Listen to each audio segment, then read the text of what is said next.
السلام عليكم ورحمة الله وبركاته. رمضان مبارك. kusoo dhawaada qisadeena maanta. nin waayeel ah ayaa la weydiiyey maxaa ka baratay waayihii aad soo joogtay markaasoo ku warceliyay sida tan waxaan ka bartay in adduunyadu qiimaheedu yahay diin iyo in lagu daydo dadkii wanaagsanaa ee dhintay waxaan ka bartay in qofka la dulmo inuu mar aarsan doono waqti dheer ba ha ahaatee waxaan bartay in nolosha ay go'i karto ilbiriqsi kasta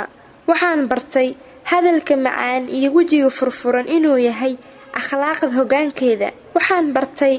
in qofku ugu qanisan ee dul saaran adduunkan uu yahay kan haysta caafimaad iyo nabadgelyo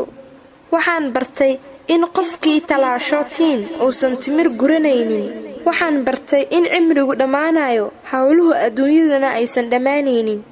waxaan bartay in qofka raba in ay dadku dhageystaan oo asaga marka hore dadka dhageysto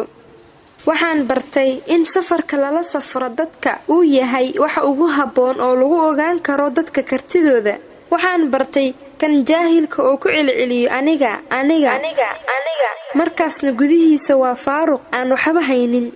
waxaan bartay in kan haysta jab yar oo dahab ah oo weligiisa sidiisa ugu dhalaalayo dahabkiisa balse kii bir haystaa ay ka daxalaysanayso waxaan bartay in kuwii aan ku soo duugnay xabaalaha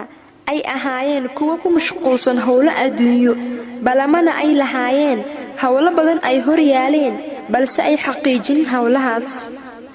waxaan bartay in guriga la qaboojiyo sariiro fiican la dhigo si aan ugu raaxaysano geeridii yareed yacni hurdada balse aanan qabriyadeena ku qaboojinin daaco